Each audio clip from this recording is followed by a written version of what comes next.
Hello friends, welcome to Automobile Gyan. Friends, आज के इस वीडियो में कार्बोरेटर और फ्यूल इंजेक्टर के बीच क्या अंतर होता है इसकी जानकारी शेयर कर रहा हूं, तो वीडियो पे बने रहिएगा। सबसे पहला पॉइंट है इंट्रोडक्शन। चूंकि कार्बोरेटर एक मैकेनिकल डिवाइस है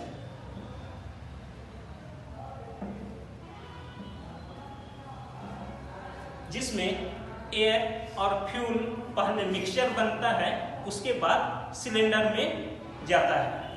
फ्यूल इंजेक्टर एक इलेक्ट्रॉनिक डिवाइस है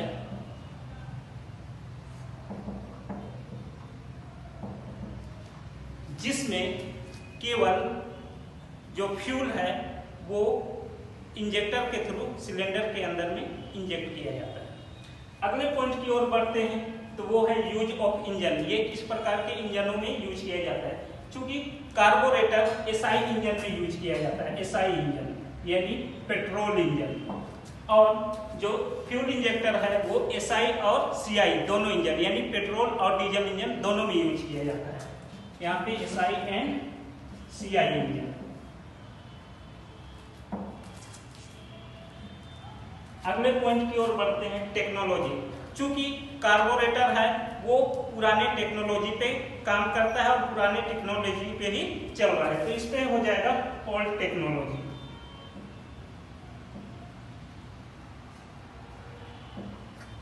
फ्यूल इंजेक्टर है ये लेटेस्ट टेक्नोलॉजी है और ये कार्बोरेटर के जस्ट विपरीत है।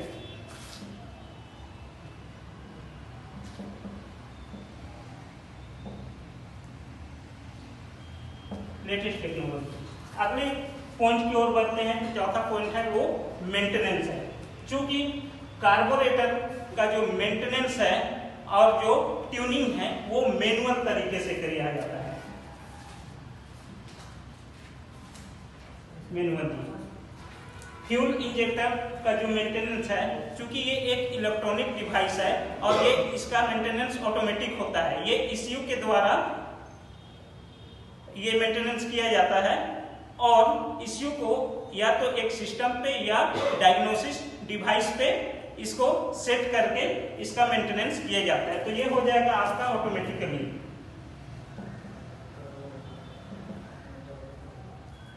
अगले पॉइंट की ओर बढ़ते हैं तो इंस्टॉलेशन।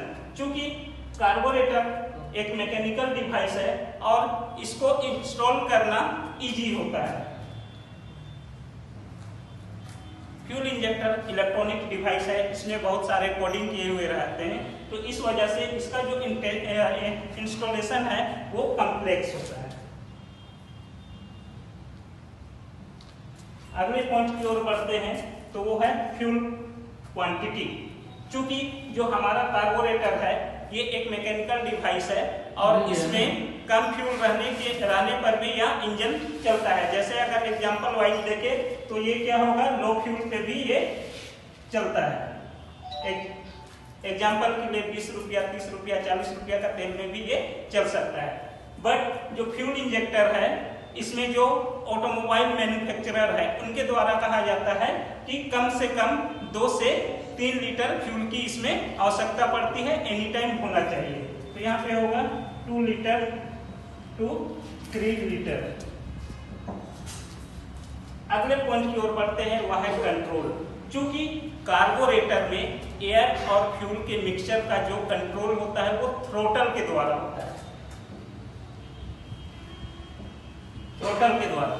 मगर यही जो फ्यूल इंजेक्टर है इसमें एक इश्यू होता है जो लोड के अकॉर्डिंग और किस रोड पे चल रहा है, कितना परफॉर्मेंस है, उसके अकॉर्डिंग वो एयर और फ्यूल का जो रेशियो है वो इश्यू के द्वारा ये कंट्रोल किया जाता है।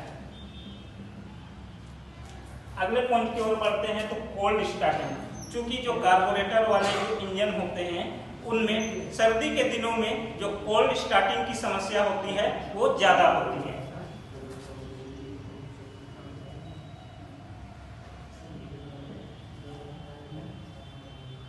Starting problem.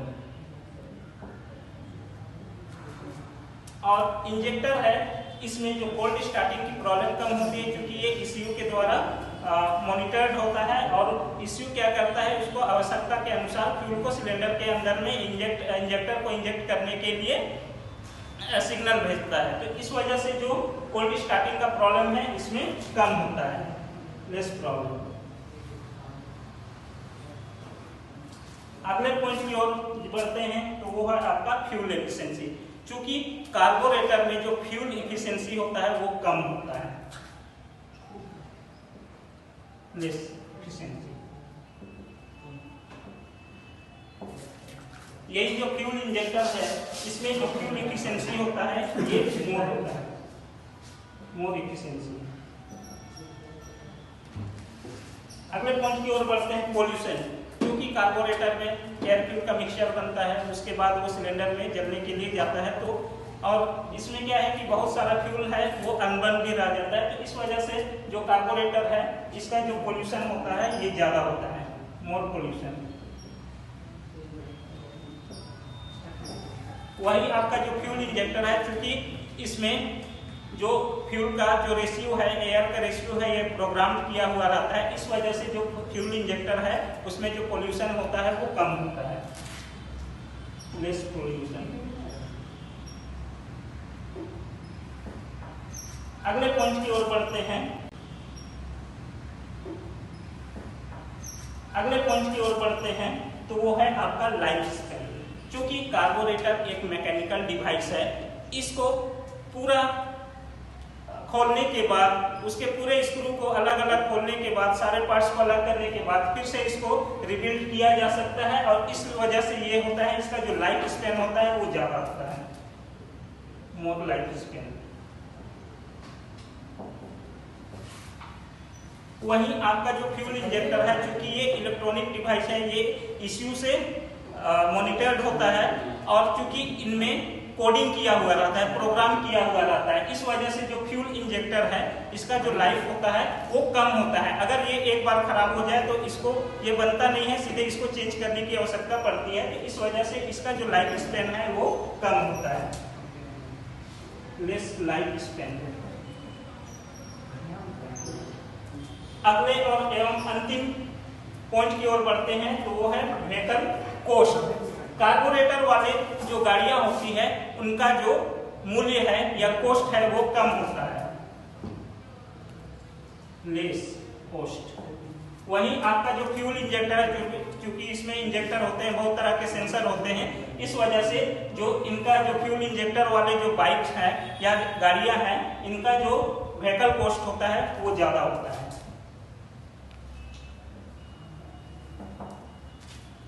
तो फ्रेंड्स, उम्मीद करता हूं कि यह जानकारी आपको अच्छी लगी होगी। तो वीडियो को लाइक कीजिए, कमेंट कीजिए, शेयर कीजिए, और अगर चैनल पे नए हैं तो सब्सक्राइब कर बेल आइकन को दबाइए और ऑल के नोटिफिकेशन को भी ऑन कर दीजिए, ताकि इस तरह के जो जानकारी वाले वीडियो के अपडेट हैं वो सबसे पहले आप तक पहुंच जाए। तब तक के लिए बाय।